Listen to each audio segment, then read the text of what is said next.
to be back. Now, at some point in the second half of this year, we will all go to the polls and make a choice. Not just about Conservatives versus Labour, or Sunak versus Starmer. It will be a choice between the future and the past. Now, I remain confident that my party can prevail, not because of our record alone, but because we will be the only party really talking about the future. And not with vague, lofty platitudes, but with bold ideas and a clear plan that can change our society for the better and restore people's confidence and pride in our country. Now, I feel a profound sense of urgency because more will change in the next 5 years than in the last 30. I'm convinced that the next few years will be some of the most dangerous, yet the most transformational that our country has ever known. So the question we face today is this: who has the clear plan and bold ideas to deliver a secure future for you and your family? The dangers that threaten our country are real. They're increasing in number. An axis of authoritarian states like Russia, Iran, North Korea and China is working together to undermine us and our values. War has returned to Europe, with our NATO allies warning that if Putin succeeds in Ukraine, they might be next.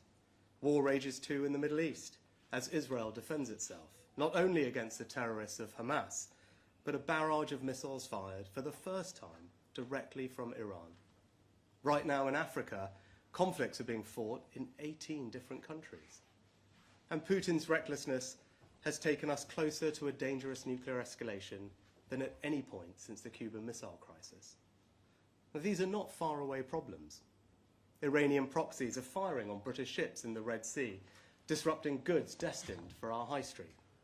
Here at home, China has conducted cyber-targeting of our democratically elected MPs. Russia has poisoned people with chemical weapons. And when Putin cut off the gas supplies, it had a devastating impact on people's lives and threatened our energy security. And in this world of greater conflict and danger, 100 million people are now displaced globally. Countries like Russia are weaponizing immigration for their own ends, and criminal gangs keep finding new routes to across European borders. Illegal migration is placing an intolerable strain on our security and our sense of fairness. And unless we act now and act boldly, this problem is only going to grow. Extremists are also exploiting these global conflicts to divide us. People are abusing our liberal democratic values, the freedom of speech, right to protest, to intimidate, threaten, and assault others, to sing anti-Semitic chants on our streets and our university campuses, and to weaponize the evils of anti-Semitism or anti-Muslim hatred in a divisive, ideological attempt to set Britain against Britain. And from gender activists hijacking children's sex education to cancel culture, vocal and aggressive fringe groups are trying to impose their views on the rest of us. They're trying to make it morally unacceptable to believe something different and undermine people's confidence and pride in our own history and identity. Scottish nationalists are even trying to tear our United Kingdom apart. But for all the dangers ahead, few are felt more acutely than people's sense of financial insecurity. We've been pounded by a series of once-in-a-generation shocks, the worst international financial crisis since the Great Depression in the 1930s, the first global pandemic since the Spanish flu in 1918, the biggest energy shock since the 1970s. Global forces, yet they are hitting our living standards here at home.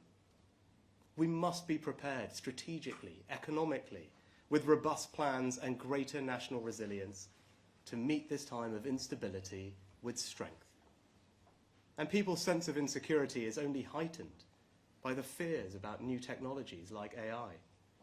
When the IMF says 40% of jobs could be affected, or hundreds of leading experts say the risk could be on a par with pandemics or nuclear war, and when children are exposed to bullying, sexualized content, or even self-harm online, people want to know that they've got someone in charge who understands these dangers, because only if you understand what is happening can you be trusted to keep us safe.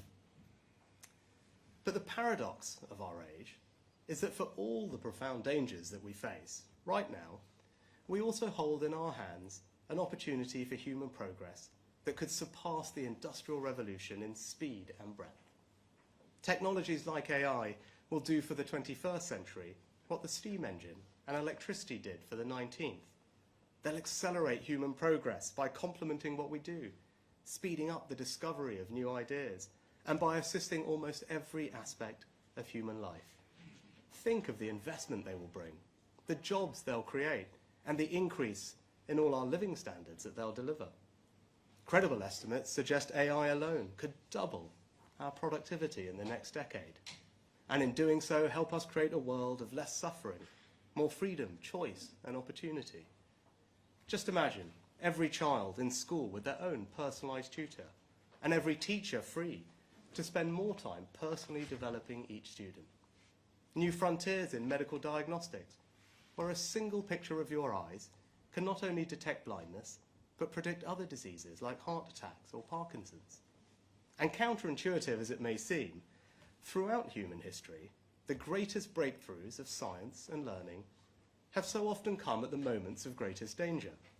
The first electronic digital computers were developed by British codebreakers in the Second World War. Solar technology went from powering pocket calculators to a viable commercial technology following the energy crisis of the 1970s. The fastest development and deployment of a vaccine in history came during the COVID pandemic. So it is incumbent upon us to make this a period not just of great danger, but great progress too. That's why we launched a bold plan to make science and technology our new national purpose. We're rightly proud of Britain's spirit of discovery and entrepreneurship that made us the leading country in the Industrial Revolution. But we can be just as proud, just as confident, just as optimistic about our future and our prospects to lead again in this new industrial age. And doing so will enrich our lives and create good, well-paid jobs in the growth industries of the future here at home. At the same time, new and fast-growing economic superpowers like India, Indonesia, and Nigeria are significantly reshaping the global economy. And just as this ever more interconnected world creates new dangers, it also creates new possibilities. The United Kingdom is uniquely placed to benefit. We've always been an open, trading, maritime nation, and Brexit has given the opportunity for us to trade even more.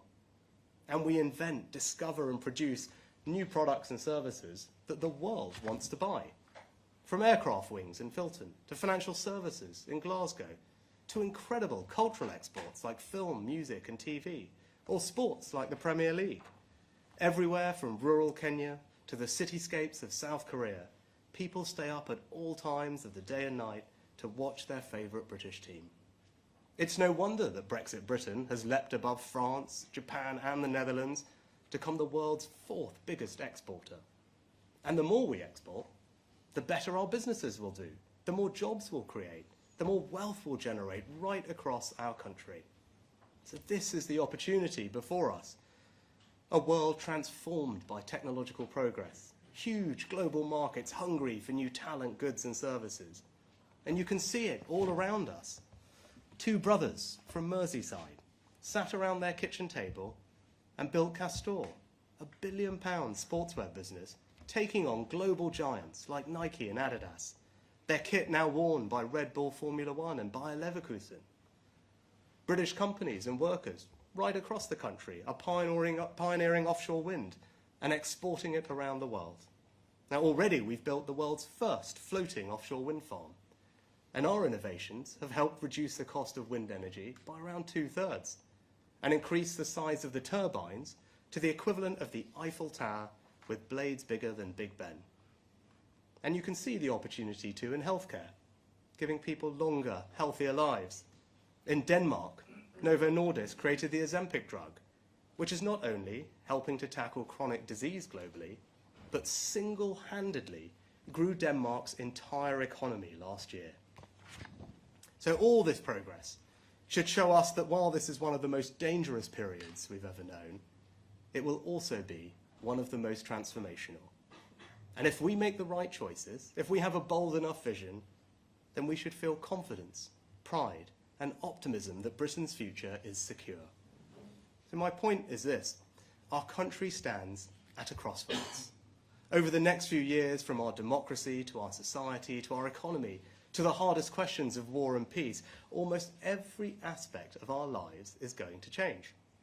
And how we act in the face of those changes, not only to keep people safe and secure, but to realise the opportunities too, will determine whether or not Britain will succeed in the years to come. And there is an important choice facing the country. Because despite having 14 years with nothing to do but think about the future, Labour have almost nothing to say about it. No plans for our border, no plans for our energy security, no plans for our economy either, and no principles either. Keir Starmer's gone from embracing Jeremy Corbyn to Natalie Elphicke, all in the cynical pursuit of power at any price. So Labour have no ideas. What they did have, they've U-turned on. They have just one thing, a calculation that they can make you feel so bad about your country that you won't have the energy to ask what they might do with the incredible power that they seek to yield. Now, I'm not saying that the past doesn't matter. I know people are feeling anxious and uncertain, that their sense of confidence and pride in this country has been knocked. I understand that. I accept it, and I want to change it. But what I cannot accept is Labour's idea that all the worries you have are because of 14 years of Conservative government, that all you need to do is change the people in office and these problems will magically disappear. It's just not true. In the last 14 years, we've made progress in the most difficult conditions any governments have faced since the Second World War. A world-leading economy. We've seen the third highest growth rate in the G7 and created 4 million jobs, 800 a day. We took difficult decisions to restore our country's financial security and control national debt. And that allowed us to support the country through COVID, deliver the fastest vaccine rollout in the world, provide record funding to the NHS, and protect pensions with the triple lock. We've reformed welfare by capping benefits and introducing universal credit to help people into work. We've reduced absolute poverty, pensioner poverty, child poverty. We've cut carbon emissions by a third, maintained our position as NATO's second biggest defence power, halved violent and neighbourhood crime, and improved standards in our schools with English school children not just the best readers in the UK, but in the Western world. We've legislated for equal marriage, and it is now not even surprising for people from ethnically diverse backgrounds to lead Scotland, Wales, and the United Kingdom. And the economy now decisively has momentum. Inflation down from over 11% to 3%. Wages rising faster than prices. And in the first quarter of this year, we grew faster than France, Germany, Japan, Italy, and even America. The plan is working, so we must stick to it and not go back to square one. And when Labour ignores the achievements of the last 14 years, or try to reduce the last 14 years to 49 days, remember what they're actually doing is trying to distract you from the thing that matters most, the future. Now I'm clear-eyed enough to admit that yes, maybe they can depress their way to victory, with all their talk of doom loops and gaslighting and scaremongering about pensions. But I don't think it will work. Because at heart, we're a nation of optimists. We're not blind to the challenges or threats that we face. We just have an innate belief that whatever they are, we can overcome them, as we have done so many times in our history, and create a secure future for you and your family. So let me tell you more about my vision for how I would lead this country through this time of danger and transformation. The highest priority of a Conservative government is to keep our country safe. We've proudly taken the generational decision to increase defence spending to a new baseline of 2.5% of GDP by 2030. Yet Labour have refused to match our pledge.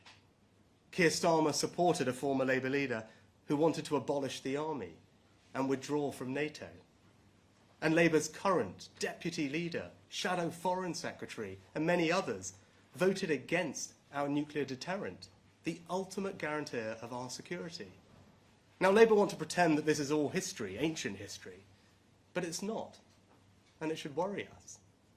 because the defence of our country and our values requires seriousness of purpose, moral clarity, and the willingness to make big choices and sacrifices elsewhere to fund it. Either you believe the world is more dangerous, or you don't. Either you have the strength to lead, or you don't. And yes, the global displacement of 100 million people is a new and defining challenge of our age. But we can and will protect ourselves against illegal migration. Because only we Conservatives have the strength to challenge conventions and do something different about it. Tinkering just won't work. That's why we're pioneering the Rwanda scheme. And so when people see that if they come here illegally, they will be swiftly detained and removed, they will be deterred from making that perilous journey, stopping the boats and saving thousands of lives. Now, I know that our international frameworks are outdated, so there may be flashpoints ahead with the ECHR. And if the Strasbourg court make me choose between the ECHR and this country's security, I will choose our country's security every single time.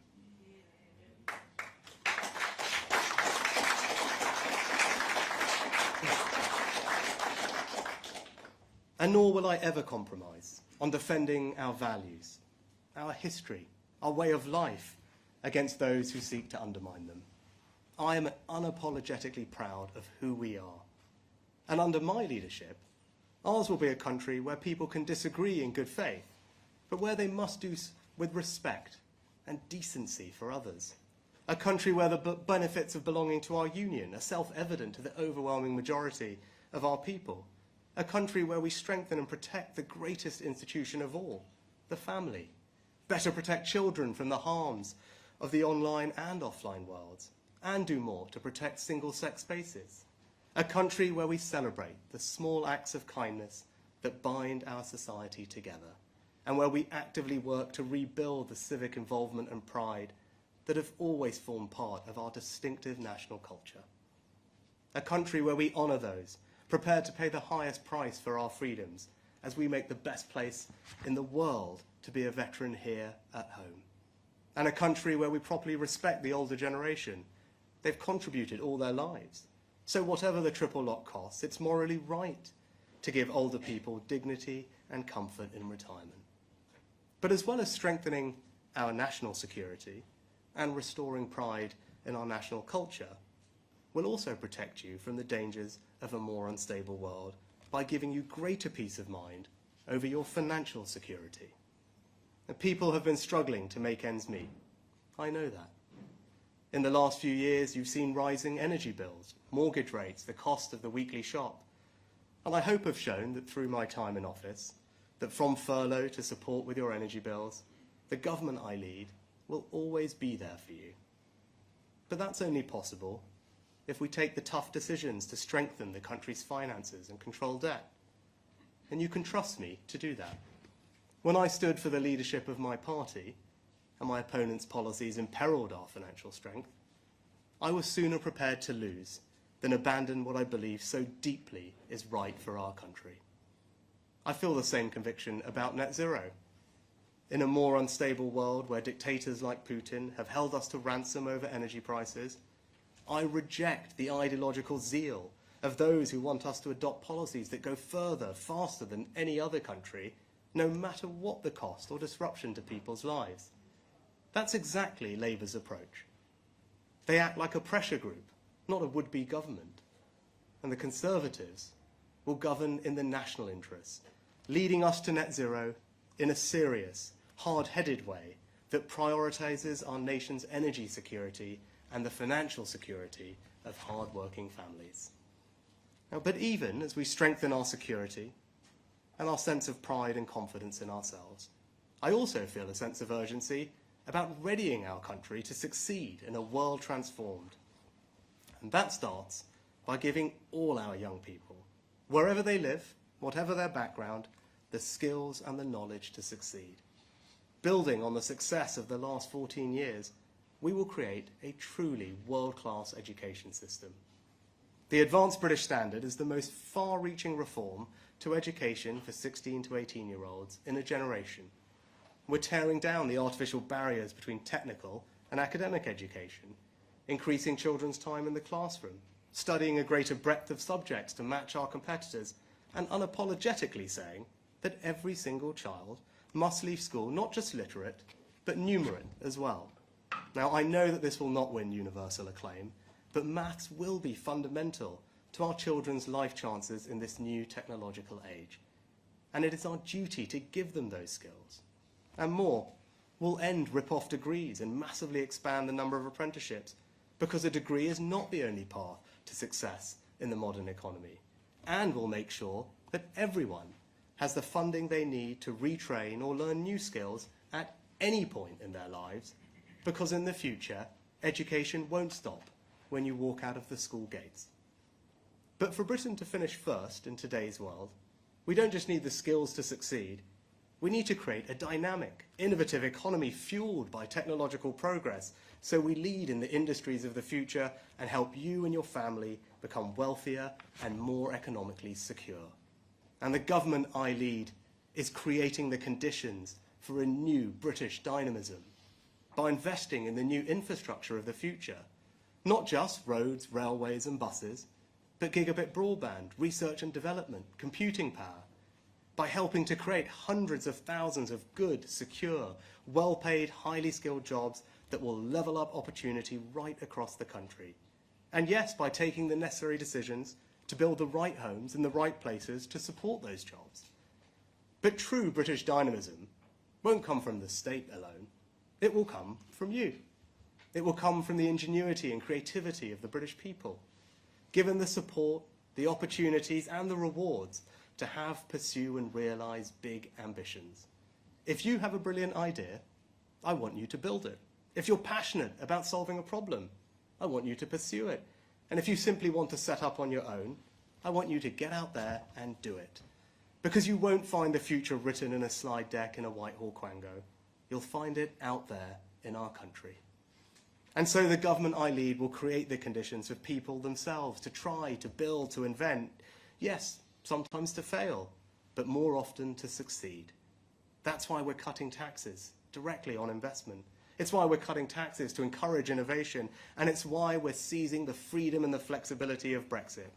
Because so often the EU's default approach was top-down precautionary regulation, whereas we in the UK now have the chance to be more agile, so that rather than stifling innovation and growth, we encourage it in everything from financial services to agriculture, from healthcare to house building. And above all, we will reward hard work. Because you don't get anywhere in life without hard work. So we're making the tax system simpler, fairer and more rewarding, cutting national insurance by £900 for the average worker, alongside increasing the state pension by £900 this year. We're raising the national living wage to end low pay, and we're reforming welfare to make sure that work always pays, and our safety net is fair to those who pay for it. Not least because giving people support to get off welfare and into work gives them purpose, dignity and hope, and it is also the only sustainable way to cut legal migration. So a world-class education system, a dynamic, innovative economy, hard work valued and rewarded, that's how Britain will succeed in the future. That's how we'll grow the economy. And that's how we'll transform public services too. Imagine a welfare system where new technologies allow us to crack down on the fraudsters, exploiting the hard-working taxpayers who fund it. Imagine the huge opportunities to cut crime through technologies like live facial recognition, helping police catch wanted criminals, find missing people, spend more time on the beat. And imagine our NHS, still free at the point of use, but transformed for the future. A service staffed by tens of thousands more doctors and nurses, thanks to our long-term workforce plan. Backed by record funding made possible by years of fiscal discipline, with far greater choice over where you can receive your care, made as simple as choosing what to watch on iPlayer. And I believe there will be no more powerful example of what all the forces of British dynamism, innovation, scientific discovery and technological progress can achieve than this: to address finally the fear of one word that still lurks in the back of everyone's minds, that touches almost every family in the country, and that envelops our whole world if we or a loved one hear it: cancer. Yet even here, if we are bold enough, there can be cause for new hope. We already know that we can prevent most lung cancers, the UK's leading cause of cancer deaths, by stopping smoking. That's why I took the important decision to create a smoke-free generation. And with huge breakthroughs in early diagnosis and new treatments like the mRNA vaccine for skin cancer, I believe we can be just as bold and ambitious in improving rates of cancer survival. Because if we can bring together my vision of a country transformed with our world-class education system that trains PhD oncologists and apprentice lab technicians, and our dynamic economy that attracts investors and incubates the billion-pound biotech businesses of the future, our post-Brexit regulatory freedoms to approve trials in a safe but faster way, and the scale of our NHS to help us research and trial those new drugs in a way that no other country can, then just one example of the incredible achievements this country can make would be to make a generational breakthrough against this cruel disease and fundamentally change what it will mean for our children and grandchildren to hear the word cancer. So today, I've set out my vision for how Britain can succeed in one of the most dangerous yet transformational eras we've ever known. The values that lie behind that vision are a new patriotism, a confidence in ourselves and in all that we can achieve. I refuse to accept the doomsterism and the cynical narrative of decline that my opponents hope will depress people into voting for them. And I reject those who insidiously question our history and our identity. I believe in that innate confidence in ourselves that has always run through our island story. And just as we're proud of all that we created, invented, and discovered in our past, so we can be confident and optimistic about what we will achieve in our future. My pledge to you is that I will create the conditions to make that possible, to help you fulfill your ambitions, to build the world-class education system that gives our children the skills they need to succeed no matter where they started in life, to create that dynamic, innovative economy that will give you the opportunity of a wealthier, more financially secure life for you and your family, to restore our sense of civic pride and national cohesion so that we can be secure in the knowledge that we are all on the same side. And above all, you can trust me to keep you and your family safe and secure from the threats we face at home and abroad. There are storms ahead. The dangers are all too real. But Britain can feel proud again. Britain can feel confident again. Because with bold action and a clear plan, we can and we will create a secure future. Thank you.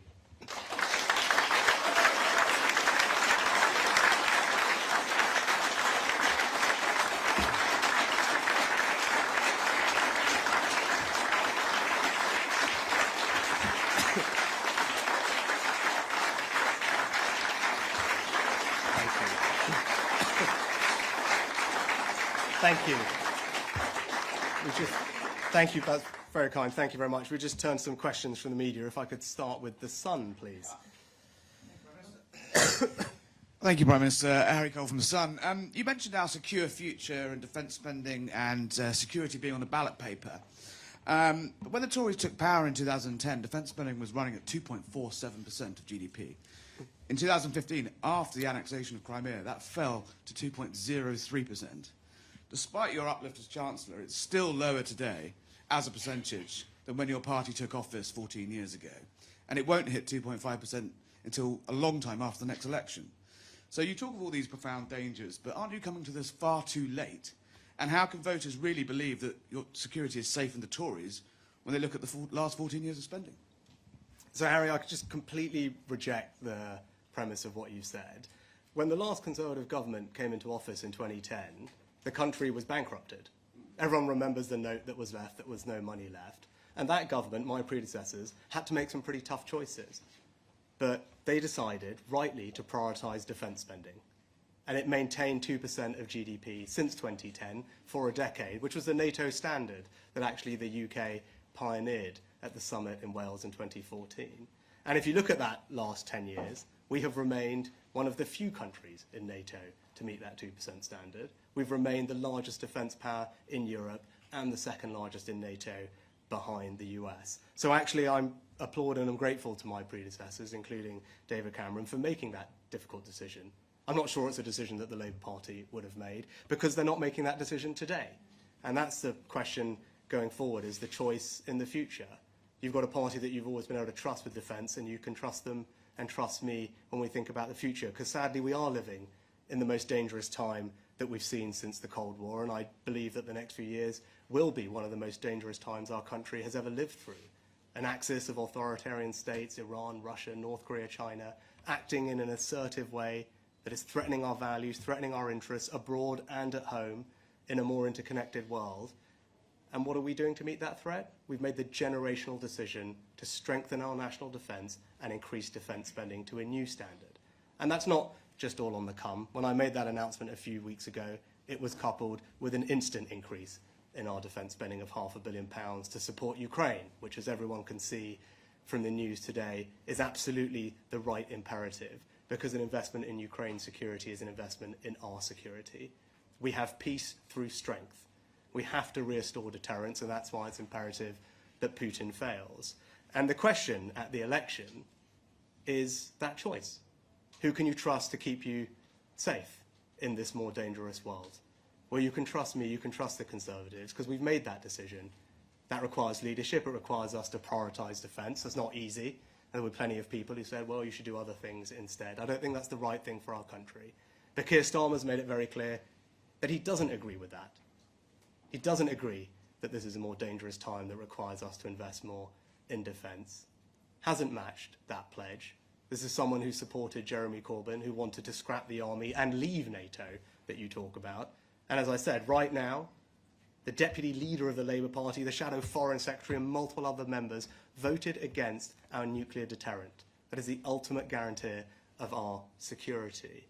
So I actually think that choice is very clear, that it is a more dangerous world. Anyone who's pretending to you that it isn't being straight with the public. And the right thing to do for our country in that environment is to increase more in defence. That's the decision we've made, and I'm confident that the country will agree with it. Next, can I go to the Daily Telegraph?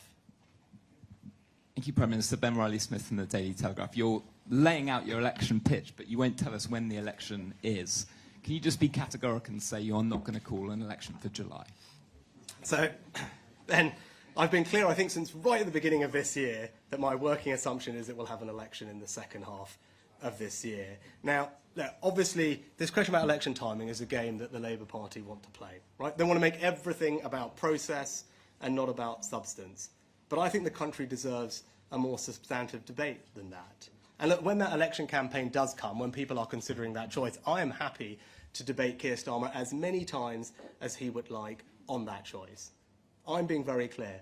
I think this is the most dangerous and transformational time that our country has experienced in generations.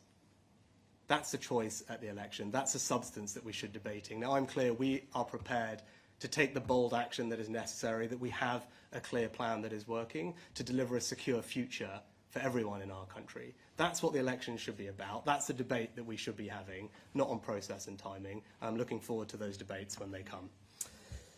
Next, ITV. ITV. Prime Minister, you talk about the importance of growth and security, but since the 2019 election, we've had economic chaos, we've had what you might call ethical chaos, we've had more turnover of ministers and prime ministers than during any government in history, we've got trauma in the health service. Why on earth shouldn't voters look at the recent past as a guide to the future under a Tory government? And just separately, a number of your Tory colleagues have said to me that it's good riddance to Natalie Elphicke. Do you agree with them? Robert, thanks. Look, on this question about the past and the future, let me be crystal clear. No, I'm not standing here pretending that everything's been perfect about the last 14 years. Of course I'm not. Right? But I am incredibly proud of our record in government. in some of the most difficult circumstances that any governments have faced since the end of the Second World War, not least starting with a country that was left in a financially bankrupt state. And I went through the list of achievements, I won't go over them all over again, but whether you look at the economy, whether you look at the transformation in our schools, whether you look at the strengthening of our defence, the welfare system, our progress on climate change, all these things, how we've progressed as a society in inclusiveness, it's a record to be proud of. Of course, there will be areas which are far from perfect, and I accept that. But you talked more recently about the last few years. Those are global shocks. The pandemic didn't just happen to the UK. The war in Ukraine had an impact on energy bills, not just in the UK. What's happening right now in the Middle East is not just something that concerns the United Kingdom. Right? The world is becoming a more dangerous place, and the question that I hope the country asks themselves at the election is about the future, because that's what's at stake. At a time that is more dangerous, is potentially more transformational than at any point that we've known in a long time, who can you trust to have the bold ideas, to have the clear plan that will deliver a secure future for you? And you talk about track record, people can judge me on my track record since I've had this job, right?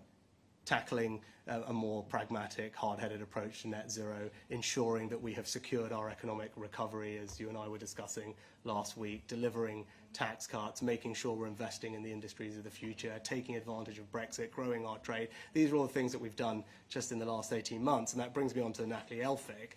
And look, actually, more than anything, I think it shows less about her, and it's more about Keir Starmer. And it shows him to be completely and utterly unprincipled. Right? This is someone who went from embracing Jeremy Corbyn to embracing Natalie Elphicke. It just tells you that you can't trust what the guy says. Right? And if you're trying to be everything to everyone, fundamentally, you don't stand for anything. And I think that will be increasingly clear to people. And on the substantive topic about illegal migration, which Labour have been trying to talk about, I mean, they announced that you were all there. They announced a plan last week, which, when I went through it, essentially is exactly the same plan that I announced, that you all listened to, a year ago, that we've already implemented, that's already making a difference. But they left out the most important part, which is that you've got to have a deterrent. That's the boldness that's required if you're going to deal with the insecurity that we face. Right? No amount of extra caseworkers are going to change that. Right? You've got to make it crystal clear that if you come to our country illegally, you won't be able to stay. That's what the National Crime Agency think.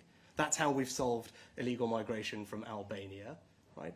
That's what you need. That's why the Rwanda scheme is so important. And he's been very clear, right, that he ultimately is going to grant an amnesty for illegal migrants, which just allow thousands of them to enter here and to stay here. And as Natalie Elphicke herself said in the not too distant past, Labour are an open borders, pro-immigration party that doesn't want to stop the boats. Her words, not mine. Next, can I go to the BBC? Thank you, Chris Mason, BBC News. Let's cut to the quick here, Prime Minister. Are you saying the country would be less safe under Keir Starmer? And in summary, is this the beginning of an argument from you that says, be careful what you wish for, better the devil you know?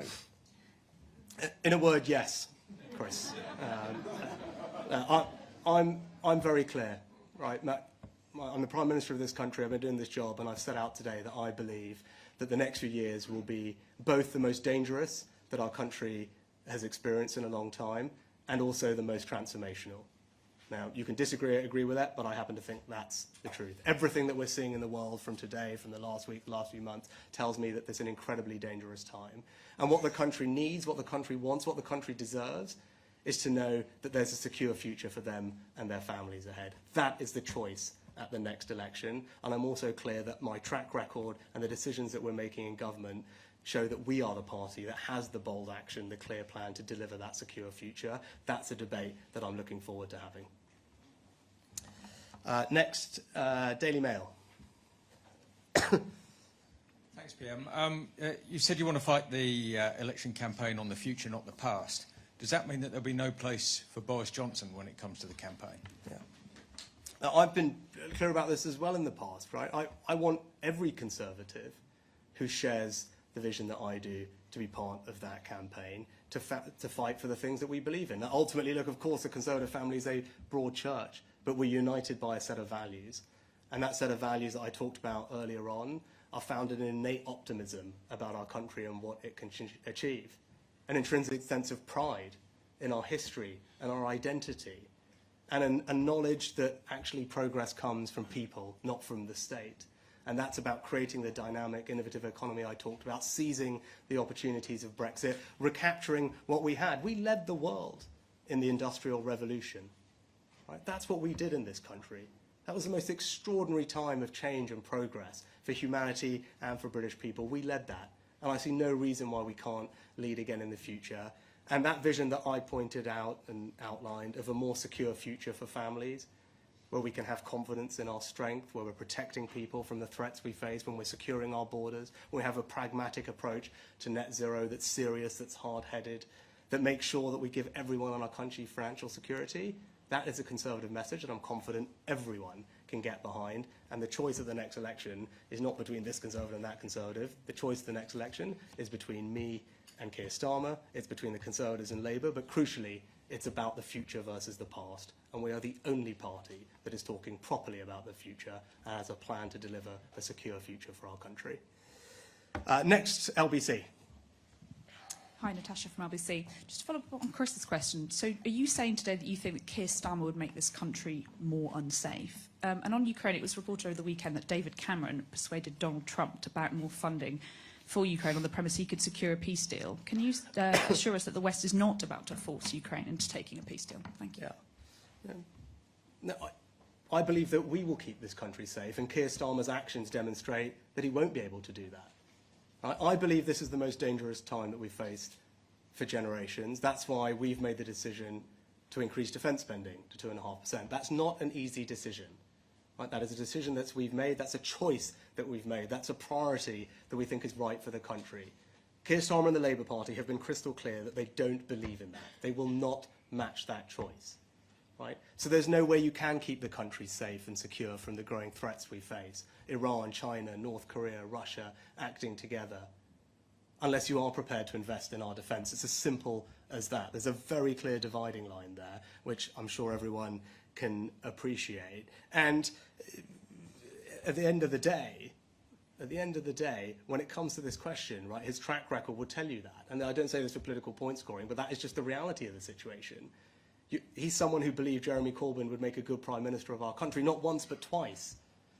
Right? Jeremy Corbyn wanted to pull us out of NATO, wanted to scrap the army.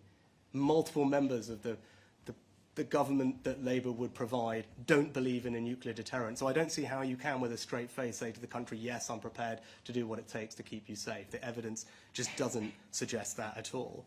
And it's because of that increase in defence spending that I can stand here and provide more support to Ukraine. And not just that, can say that that support to Ukraine will be provided for as long as is necessary to repel Russian aggression. Keir Starmer can't stand here and make that pledge. And actually, Labour Party and Keir Starmer not matching our investment on defence spending emboldens our adversaries. What do you think Putin thinks when he sees that? That he thinks the West isn't prepared to make the tough choices to invest in their security? Because Russia's economy has mobilised for war. He's continuing to be aggressive. We need to meet that aggression with strength and allied strength. And not to comment on individual conversations, but with actions, that's what we're doing. We've always led in NATO. The 2014 summit here in the UK, we set the 2% pledge, one of the few countries to meet it for a decade. And we're doing the same thing again now. A new baseline for NATO, 2.5% of GDP, that yes, other countries, I hope, over time will come to match, because an investment in our collective security is a right thing for this time. And Keir Starmer's inability to say that he will match it emboldens our adversaries and doesn't demonstrate leadership to our allies at exactly the time that that's what we need. Next, could I go to Sky?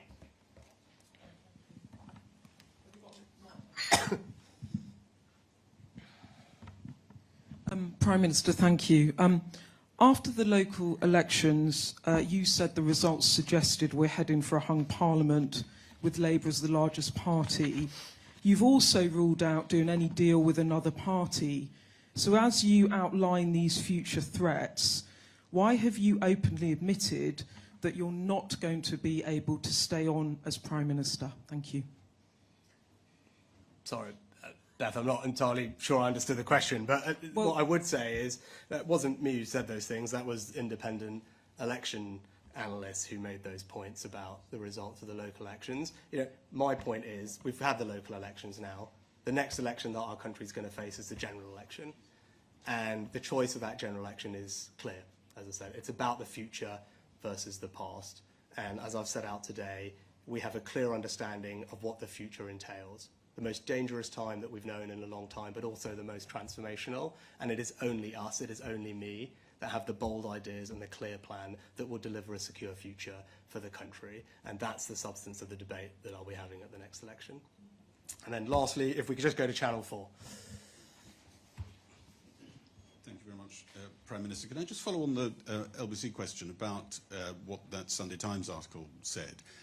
It had some pretty direct quotes from Donald Trump. The suggestion was that we were encouraging him to think that a standoff between Ukraine and Russia would be a useful position for him to inherit if he comes to the White House, because that way he could put a deal on the table. Are we now in favour of a deal? It sounds from those quotes as though we are. And very quickly, if I may, because you were asking the country to trust not just you, but the Conservative Party. It's only a few months since you were saying they were part of the failed consensus of the last 30 years. You're now drawing our attention to the record that people should be proud of over the last 14 years. Which is it? And do you even trust the Conservative Party? It's not that long since you thought a marauding mob of people with letters were coming after you, is it? So I haven't seen this Sunday Times article, so forgive me for that. But what I can tell you very clearly is that we have led when it comes to Ukraine, right? My predecessor, Boris Johnson, did that. I've continued that, not just in quantum, but also being the first to provide new capabilities, whether that was tanks, a decision I made, main battle tanks, long-range weapons, first to provide bilateral security assurances for the long term, first to train Ukrainian soldiers. So we have had a track record of leadership under me and my predecessors on that question, which I'm A, proud of, and everyone should be proud of it, but B, that's the right thing to do. Because if you want to strengthen this country's security, we need to re-establish deterrence. Right? An investment in Ukraine's security is an investment in our security. Our NATO allies in Eastern Europe are already worried about the prospect, or if Putin is able to succeed, that they'll be next, with all the consequences that would bring. And it's not just Putin that would be emboldened, it's our adversaries all around the world that are looking at this moment and seeing how we react to it. So in order to have security, we do need to invest more in defence. We do need to support Ukraine. That's what we've consistently done. But also it's right that we talk with our allies about that. And when it comes to the Americans, as I said a couple of weeks ago, is that, whilst we are enormously grateful for the continued support and investment they put into European security, it's not right to rely on American taxpayers to do that if we're not prepared to make sacrifices for our own security. Now, I am. That's the decision I've made on defence spending. So when I'm in the US, or when I talk to Americans, when David Cameron does, when Grant Shapps does, we're able to say we are leading. Right? We are investing more than anyone else in European security. That's the right thing to do. Others need to do the same and ensure that our alliance remains strong. Keir Starmer cannot say that. He cannot say to our American allies or to others that we are leading, that we are investing more in our own security. And that's a clear contrast. And look, on your last question, as I talked about it previously, I'll just end on the same point. Right? I'm not for 1 second pretending everything about the last 14 years is perfect. Of course not. Right? It would be wrong to do that. I'm not doing that. But I am proud of the record. I was proud of the record when I made that speech too. Just take one thing, our education reforms, in large part pioneered by a lot of the work that happened here at Policy Exchange. Children from the most disadvantaged backgrounds now more likely to go to university than they were before. The attainment gap before COVID closed. Making sure that our kids are the best readers in the Western world. And again, that didn't happen by accident. It certainly is not happening in Wales, which Labour is in charge of, or in Scotland, where the SNP are in charge of. It happened here in England under a Conservative government. And I've always believed that the closest thing we have to a silver bullet is education. If you can create a world-class education system in the way that I described, that's how you transform people's lives for the better. That's how you give people the opportunity to flourish and build financial security in this new world. That's what this Conservative government has done over the last 14 years, together with providing the financial security that we've needed so that we can respond to the shocks out there and continue to keep this country safe. So yes, I am proud of that, and I will always be proud of that. But the choice of the election is about the future. In a more dangerous time, who can you trust to keep you safe? And it is only the Conservatives that have the bold actions required, the clear plan required to keep this country safe and give our families a secure future. Thank you very much.